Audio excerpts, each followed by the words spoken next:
도심 한복판에서 처음 본 여성에게 몹쓸 짓을 해버리고 그것도 모자라 입에 담을 수 없는 짓까지 해버린 썩어빠진 20대 석 씨를 알고 계십니까?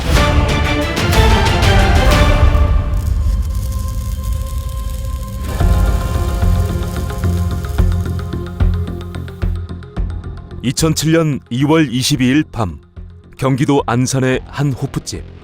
아르바이트를 마친 37세 여성 한 씨는 여 사장과 술자리를 갖게 되고 자정이 넘어가도록 두 사람의 자리는 이어졌다. 다음 날인 2월 23일 새벽 3시경 두 사람의 술자리는 그제서야 마무리되었고 술에 많이 취한 한 씨는 택시를 타고 집으로 향하게 되는데 사건은 이때부터 시작되었다.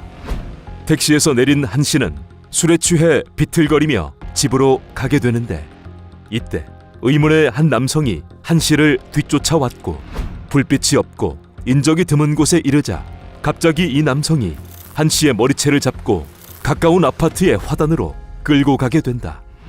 이후 돈을 빼앗을 목적이었던 이자는 한 씨에게 무차별적으로 주먹과 발길질을 해버렸고 과정에서 한 씨가 기절을 하자 놀라서 도망친 그자는 인근의 공중 화장실로 향해 범행 흔적을 남기지 않기 위해 손과 신발을 씻게 된다.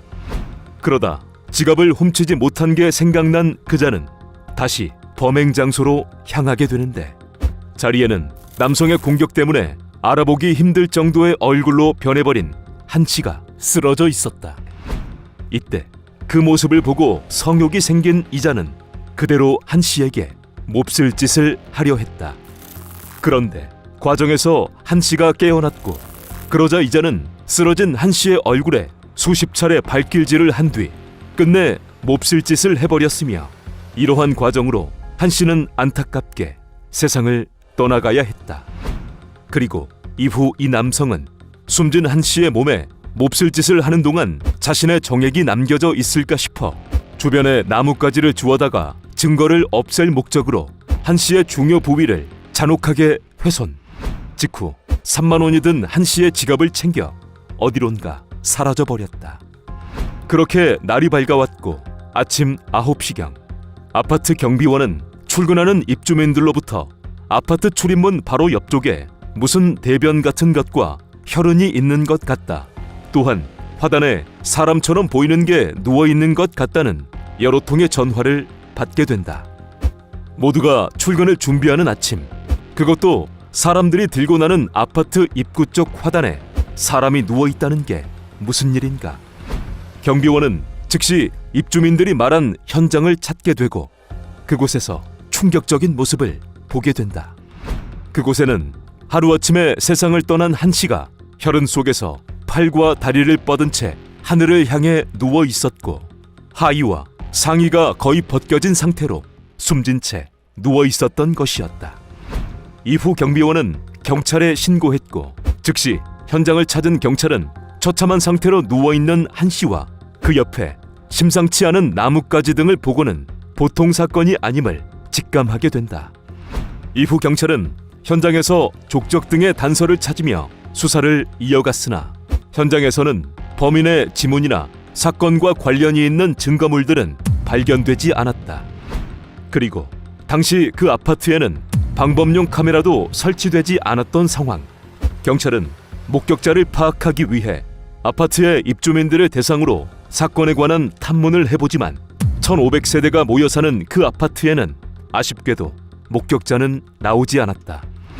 그러나 감식 결과 피해자인 한 씨의 허벅지 등에서 범인의 체액이 발견되어 DNA가 나오기는 했으나 2007년에는 전과자들의 데이터베이스의 미구축으로 용의자가 있어야만 현장의 DNA와 대조할 수 있는 상황이었다.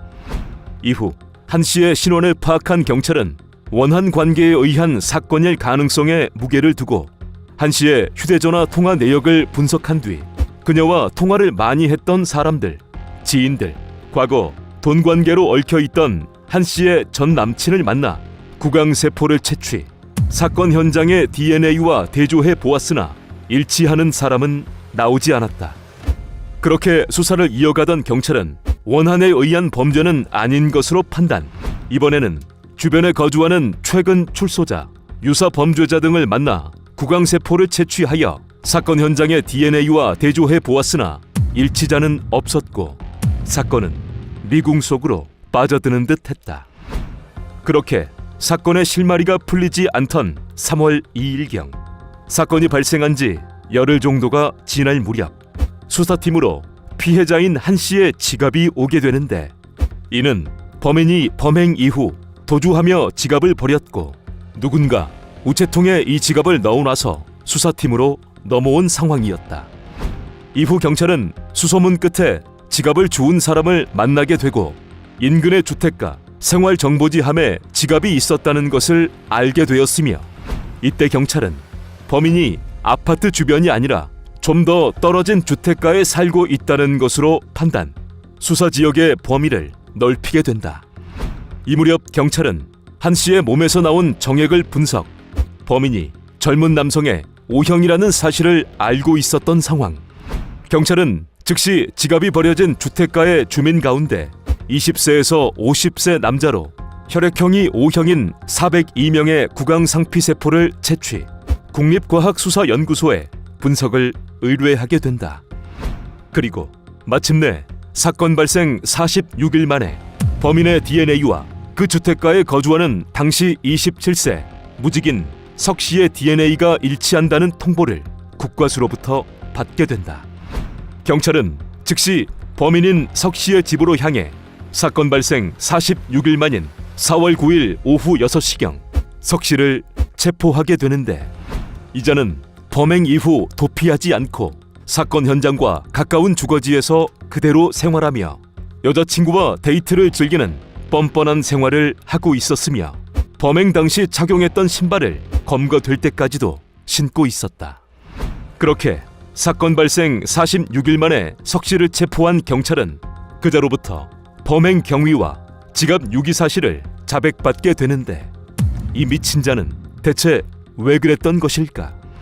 일정한 직업 없이 시간을 보내던 석 씨는 사건 당일인 2월 23일 새벽 친구들과 술자리를 마친 뒤 집으로 가다 여자친구에게 돈을 써야 하는데 돈이 없다는 생각을 하며 걷고 있었다.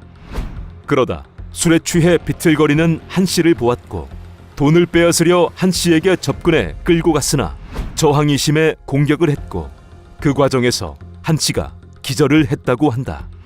그 모습에 놀라 인근의 화장실로 향한 그자는 손과 신발을 씻다가 갑자기 지갑을 안 가져온 게 생각이 나서 다시 현장에 갔는데 그때 누워있는 한 씨를 보고는 성욕이 생겨 이와 같은 악랄한 짓을 벌였다고 한다. 처음 본 여성에게 이러한 엄청난 범행을 저질러버린 인간 말종 20대 중반의 석 씨. 이자의 재판 결과는 어땠을까? 2007년 7월 열린 1심 재판. 석 씨는 술에 취해 기억이 잘 안 난다는 말 같지도 않은 주장을 했으나 재판부는 현장을 떠났다가 지갑을 훔치러 다시 현장으로 왔다는 것은 판단이 가능한 상태였다며 석 씨에게 사회에서 영구히 격리해 참회의 기회를 갖게 할 필요가 있음을 밝힌 뒤 무기징역을 선고. 현재까지도 석 씨는 옥살이 중에 있다.